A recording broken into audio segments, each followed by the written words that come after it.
세상은 교회를 향해 종종 이런 말을 합니다. 예수 믿는 사람들은 말도 잘해. 화술이 뛰어나다는 의미는 아닐 겁니다. 행동이 말을 따라가지 못한다는 의미이거나 말만 많이 한다는 의미일 겁니다. 믿는 사람들끼리도 종종 그런 말 하지 않습니까? 교회가 원래 말이 많잖아. 우리도 인정하는 사실이죠. 말이 많은 것 자체는 사실 크게 문제될 거 없습니다. 문제는 말은 많이 하는데 기도를 너무 적게 한다는 겁니다. 사람에게는 말을 많이 하는데 하나님께는 말을 하지 않는다는 겁니다. 그리스도인이라면 하나님의 일을 하는 것도 물론 중요하고 하나님에 관해서 말하고 설명하는 것도 물론 중요하겠지만 우선적으로 하나님께 말할 수 있어야 할 것입니다. 오늘 읽은 본문은 유다의 히스기야 왕에 대해 증언하고 있는데 히스기야가 의로운 왕이 될 수 있었던 이유가 많이 있겠죠. 가장 근본적인 이유는 그가 기도의 사람이었기 때문입니다. 오늘 본문은 그때 히스기야가 병들어 죽게 되매 라는 말로 시작합니다.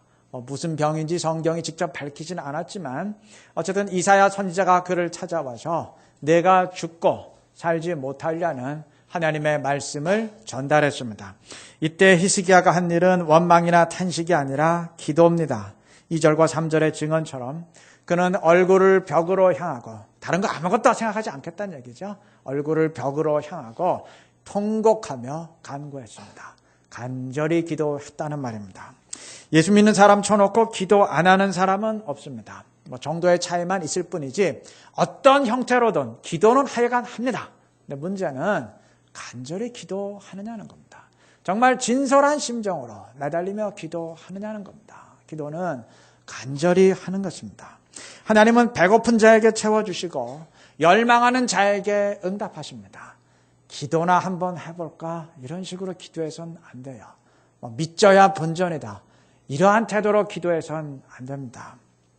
종교개혁자 루터가 어느 날 개에게 고기를 주려고 하자 개는 입을 크게 벌리고 주인을 올려다보고 있었습니다. 그 모습을 보고 루터가 말합니다. 이 개가 고기를 지금 보는 것처럼 내가 주님께 기도할 수 있으면 좋겠다. 이 개는 오직 한 조각의 고기 생각 외에는 다른 잡념이나 희망은 없지 않은가. 무슨 말씀인지 아시겠죠? 여러분, 예수님도 겟세마네 동산에서 기도하실 때 땀이 피가 되도록 기도하셨습니다. 얼마나 간절히 기도하셨으면 모세 혈관이 터져서 피가 흘러나왔겠습니까? 주님도 그 정도로 기도하셨다면 하물며 우리가 어찌해야 되겠습니까? 자, 근데 오늘 본문을 보면서 혹시 이러한 질문하실지 모르겠어요. 히스기야의 기도가 과연 올바른 기도냐? 내가 죽을 것이다 라고 하나님이 분명히 선포하셨다면 모세처럼 그것을 담담히 받아들이는 것이 믿음이지 그걸 하나님의 말씀을 바꾸겠다고 매달리는 것은 그 말씀에 대한 불순종 아니냐 이렇게 반문하실지 모르겠습니다. 아울러 하나님에 대해서도 의문을 제기할 사람이 있을 겁니다. 하나님도 참 이상하시다. 히스기야가 분명히 죽을 것이라고 선포하셨는데 그가 매달리니까 또 이사야가 성을 나가기도 전에 즉각 마음을 말씀을 바꾸시고 장난하는 것도 아니고 어떻게 이렇게 이랬다 저랬다 하실 수 있는가 의아하실지 모르겠어요. 어떻게 생각하시나요? 결론적으로 말씀드리면 인간의 관점에서 볼 땐 그렇게 의문을 제기하는 것이 맞습니다. 하나님은 결코 그렇게 말씀을 바꾸실 수 있는 분이 아닙니다. 바꾸셔서도 안 되죠. 그러나 하나님의 관점에서 보면 히스기야가 15년 더 사는 것이 원래부터 정하신 하나님의 뜻과 계획입니다. 마치 구원을 인간의 관점에서 보면 내가 신앙을 선택한 것이지만 사실은 그 모든 것이 하나님의 계획이었던 것과 같은 이치입니다. 인간의 수준에서 이해할 수 있도록 성경을 주셔야 했기에 히스기야의 간구로 하나님이 말씀을 바꾼 것처럼 표현을 한 것입니다. 만약 하나님의 뜻과 계획이 모세의 경우처럼 정말 데려가는 것이었다면 아무리 히스기야가 간구했어도 하나님이 데려가셨을 겁니다. 인간은 그 무엇으로도 하나님의 말씀과 뜻을 바꿀 수 없습니다. 그런데 중요한 것은 그럼에도 주님은 우리가 간구하기를 원하신다는 겁니다. 야곱이 야복강 나루터에서 주님과 씨름할 때 사실 그가 간구한 것은 하나님의 뜻과 달랐습니다. 그럼에도 하나님은 그가 기도하기를 원하셨고, 잘못된 기도인 것 같지만 기도하기를 원하셨고 그를 축복하셨습니다. 기도의 초점이 결과에 있다면 하나님의 계획이 변경될 수 없는 이상 기도란 하등 무의미한 일일 겁니다. 그러나 기도의 초점은 결과에 있는 것이 아니고 과정에 있습니다. 기도의 과정을 통해서 하나님을 더 깊이 알아가고 깊은 관계를 이루어가는 데 있습니다. 하나님이 히스기야에게 일부러라도 죽음을 선포해서 기도하게 하시는 이유가 그 때문입니다. 나와 더 깊이 대화하자는 겁니다. 에스겔 36장 36절 7절을 보면 하나님은 약속을 주신 뒤에 나 여호와가 말하였으니 이루리라 라고 말씀을 하십니다. 하나님이 그렇게 확약을 하셨으니까 이제 결과는 다 정해진 겁니다. 그럼에도 하나님은 바로 이어서 이렇게 말씀하십니다. 그래도 이스라엘 족속이 이같이 자기들에게 이루어주기를 내게 구하여야 할지라. 무슨 말인가요? 결과가 빤히 정해져 있는데도 하나님은 기도하기를 원하십니다. 기도의 과정을 통해서 더 관계를 돈독히 하게 되기를 원하시기 때문입니다. 주님이 때로 응답을 지체하시는 이유 역시 마찬가지입니다. 주님은 구하라 주실 것이요 라고 하셨지 구하라 즉각 주실 것이요 라고 하지는 않았습니다. 물론 하나님은 즉각 응답하실 수 있는 분입니다. 그럼에도 때로 길게 기다리게 하시는 이유가 뭘까요? 그러한 오랜 기도의 과정을 통해서 주님과 더 많이 대화하고 더 깊고 친밀한 관계를 나누기를 원하시기 때문입니다. 나는 너와 짧은 대화로 끝내고 싶지 않다. 좀 나하고 더 길게 대화하고 나도 좀 친밀히 사귀면 안 되겠네. 그러한 주님의 의도입니다. 그러므로 기도의 응답을 통해서 현실 문제를 해결하는 것도 물론 중요하겠지만 더 중요한 것은 하나님과의 관계를 깊게 하는 것입니다. 주님과의 관계를 더 친밀히 맺어갈 수 있는 우리 모두가 되시기를 바랍니다. 히스기야는 기도의 응답으로 생명을 15년 연장받게 되었는데 기도의 응답은 그것이 전부가 아니었습니다. 6절 계속해서 보시면 하나님은 앗수르의 위협으로부터 히스기야를 온전히 지키고 보호해 주시겠다는 약속까지 주셨습니다. 당시 앗수르는 남유다의 최대의 고민거리입니다. 우리가 지난주에 보았죠. 앗수르는 이미 북이스라엘, 호세아 왕의 북이스라엘을 멸망시켰고 그 여세를 몰아서 북이스라엘을 집어삼켰으니까 내친 김에 남쪽 유다까지 집어삼키자 이렇게 기회를 엿보고 있었습니다. 이러한 상황에서 앗수르의 위협으로부터 완전히 벗어나는 것만큼 큰 선물이 어디 있겠습니까? 국가의 안보 문제가 일시에 해결이 된 겁니다. 여러분, 에베소서 3장 20절은 우리가 구하거나 생각하는 모든 것에 더 넘치도록 능히 하실 이에게 그랬습니다. 이 더 넘치도록이라는 말이 중요합니다. 하나님 우리가 간구한 것보다 더 넘치도록 채워주시는 분입니다. 오늘 본문이 그것을 증거합니다. 히스기야가 기도를 시작할 땐 자신의 건강 문제 때문에 매달렸습니다. 즉 개인의 문제 때문에 기도한 것입니다. 하지만 응답은 개인의 문제 해결을 넘어서 앗수르의 위협으로부터 벗어나는 국가적인 차원에서 주어졌습니다. 한나가 아이가 없어 간구할 때 하나님은 사무엘을 주셨습니다. 한나는 아이가 없는 가정의 문제 때문에 기도했는데 하나님은 민족의 지도자 사무엘을 주심으로써 국가적인 차원에서 응답하셨던 겁니다.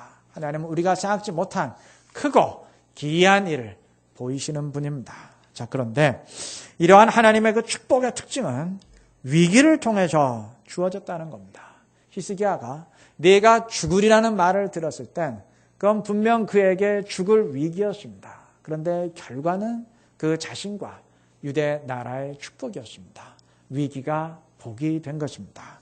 성경에 이런 경우가 얼마나 많습니까? 하나만 예를 들자면 느헤미야 2장 2절에 따르면 느헤미야가 왕 앞에 나아갔을 때 그의 얼굴에 수심이 가득한 것을 보고 왕이 어찌된 연유인지 물었는데 그때 느헤미야가 크게 두려워했다 그랬습니다. 그 이유는 당시 페르시아 제국의 신하는 왕 앞에서 절대 근심스러운 표정을 지으면 안 되었기 때문입니다. 만약 근심스러운 표정을 지어서 왕의 심기를 불편하게 만들면 당장 죽임을 당하는 것이 법이었습니다. 아마 느헤미야도 아차 싶었을 겁니다. 그런데 사실은 그것이 하나님이 허락하신 기회였습니다. 느헤미야의 근심스러운 표정 때문에 아닥사스다 왕이 느헤미야의 사정을 묻고 듣게 되었고 그가 예루살렘으로 갈 수 있도록 허락하고 지원해 줌으로써 결국 예루살렘의 물리적인 재건과 영적인 회복이 이루어지게 되었던 겁니다. 즉 하나님은 느헤미야에게 기회를 주시되 그가 죽을 수도 있는 죽을 위기를 통해서 주셨던 겁니다. 시장에서도 흔히 말하지 않습니까? 위기는 곧 기회라고. 그 미켈란젤로가 시스타나 성당의 천장에 그린 벽화 천지창조가 있어요. 그 세계적인 예술 작품입니다. 그런데 그가 그 그림을 그리게 된 계기는 사실 그를 음해하는 자들의 개교 때문이었습니다. 미켈란젤로가 왕의 총애를 받는 것에 그 극도의 질투심을 느낀 화가들이 미켈란젤로를 골탕 먹이고 그의 명성을 무너뜨리기 위해서 왕을 꾀어서 그로 하여금 그 그림을 그리게 했던 겁니다. 아마 그들 딴에는 그렇게 높고 넓은 천장에 뭐 그림을 그려보았자 얼마나 제대로 그리겠나 뭐 그렇게 싶었을 겁니다. 근데 결과는 함정을 팠던 화가들의 예상과 정반대입니다. 미켈란젤로는 수년간의 사투 끝에 그 역사에 남는 작품을 창조해냈고 그 그림은 오늘날 세계적인 문화유산으로 남아 있습니다. 위기가 복이 된 것이죠.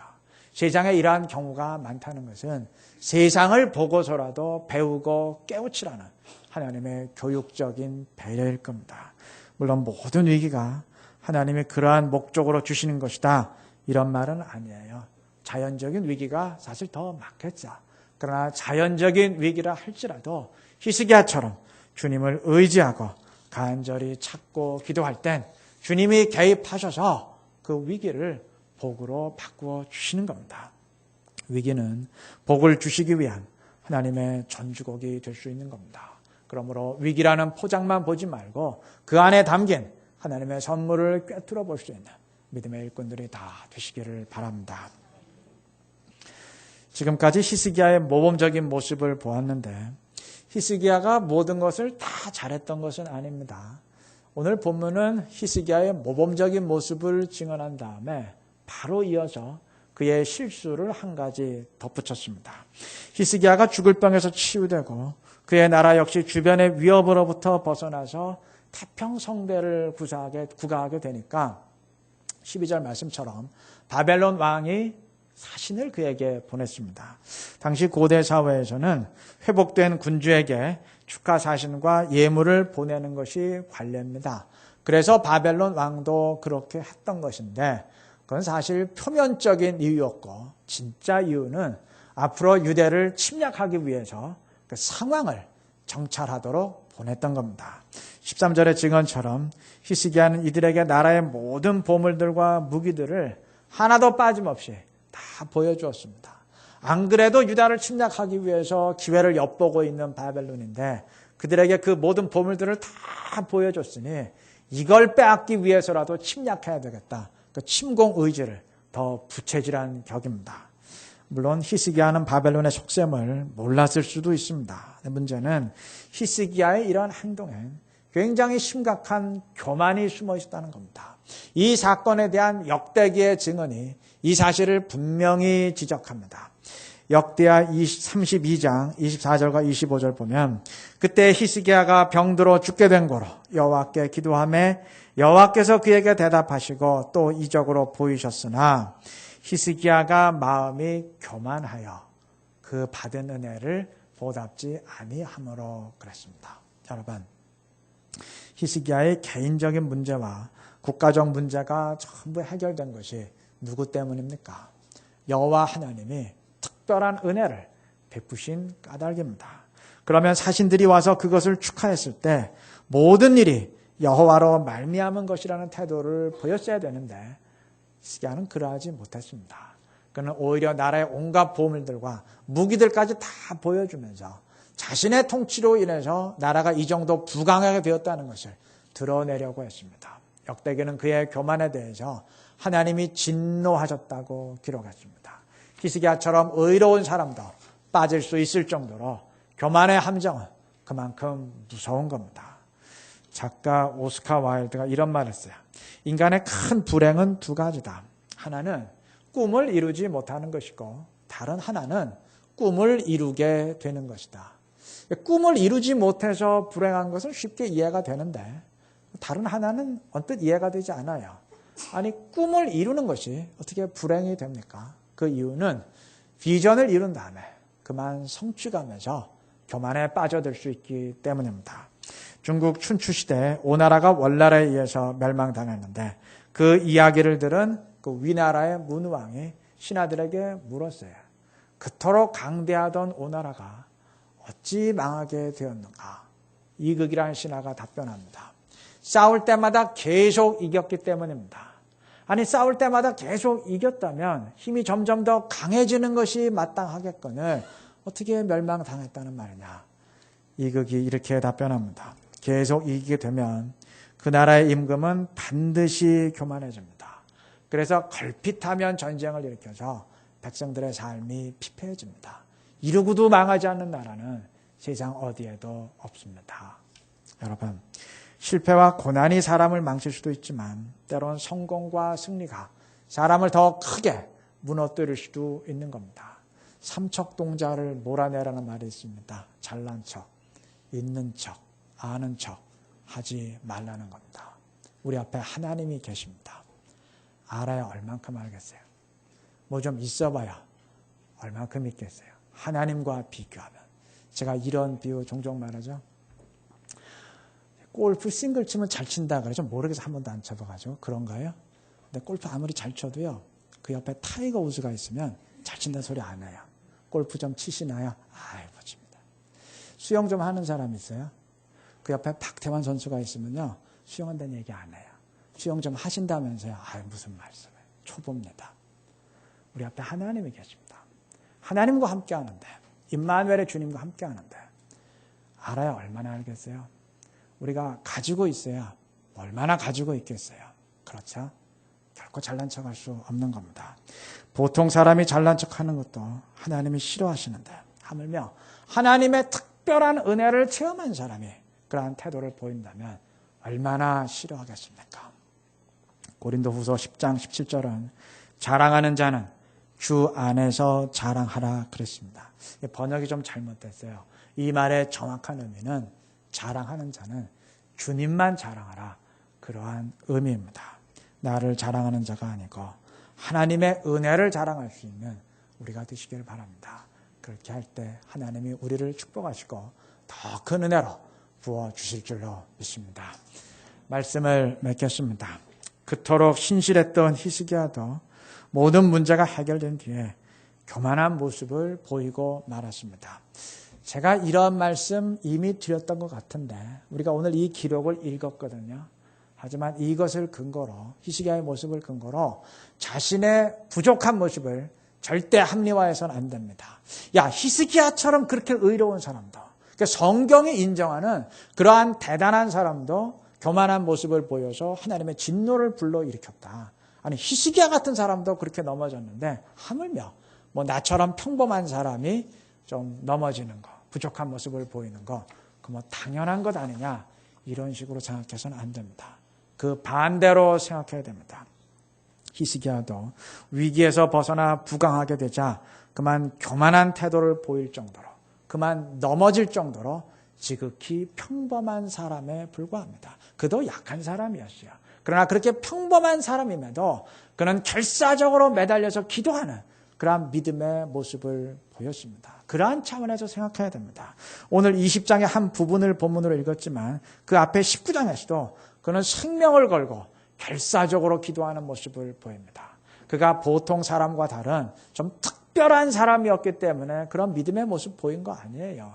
그도 넘어질 수 있는 연약한 사람, 평범한 사람, 우리와 똑같은 사람임에도 그러한 믿음의 모습을 보였던 겁니다. 다시 말하면 히스기야가 그런 모습 보일 수 있다면 그가 그런 기도의 사람이 될 수 있다면 우리 역시 얼마든지 그러할 수 있는 겁니다. 이것을 명심하시고 히스기야를 통해서 그 자신의 부족함을 합리화하는 대신 나도 얼마든지 기도의 사람이 될 수 있구나. 나도 얼마든지 특별한 은혜를 체험할 수 있구나. 이렇게 생각하며 용기를 낼 수 있기를 바랍니다. 우리가 동일한 말씀을 읽어도 어떠한 관점에서 받아들이냐에 따라서 태도가 정반대로 바뀔 수 있는 겁니다. 주님은 신약 성경에서 당시 유대인들이 멸시하던 사마리아 사람의 비유를 말씀하셨습니다. 선한 사마리아 사람의 비유 다 아시죠? 제사장과 레위 사람은 강도 만난 자를 그냥 지나쳤지만 유대인들이 멸시하던 사마리아 사람은 선을 베풀었습니다. 이 말씀을 읽으면서 어떤 사람은 제사장과 레위인에게 초점을 맞춥니다. 야, 종교 지도자들도 이러한 모습을 보였어. 하물며 일반 사람에 불과한 내가 자기 중심적인 삶을 사는 것은 그 뭐 당연한 것 아니겠어? 이렇게 자신을 합리화하려고 합니다. 그러나 주님은 제사장과 레위인의 모습은 과감히 배경 처리하고 선한 사마리아 사람에게만 초점을 맞추었습니다. 너도 이처럼 하라. 너도 그같이 하라는 것이 주님의 결론입니다. 이방인과 혼합되어 불결한 사람이라 멸시받던 사마리아 사람도 선을 행할 줄 압니다. 그러면 그보다 훨씬 낫다고 평가받는 일반 사람들은 어찌해야 되겠습니까? 당연히 선을 행할 줄 알아야 하지 않겠습니까? 똑같은 말씀을 읽으면서도 어떤 관점에서 읽느냐에 따라서 태도가 정반대로 바뀔 수 있는 겁니다. 우리가 어떤 관점을 지녀야 하는지, 주님이 무엇을 기뻐하시는지는 말씀 안 드려도 다 아실 줄로 믿습니다. 오늘 히스기야의 모습을 이러한 관점에서 읽으시기 바랍니다. 성경의 모든 증언들을 주님이 원하시는 관점에서 대하시길 바랍니다. 그리고 삶으로 순종해 가시기를 바랍니다. 그러한 우리를 주님이 축복하시고 우리를 통해서 그의 뜻을 이루어 가실 줄로 믿습니다. 이러한 우리 모두가 되시기를 주님의 이름으로 축원합니다.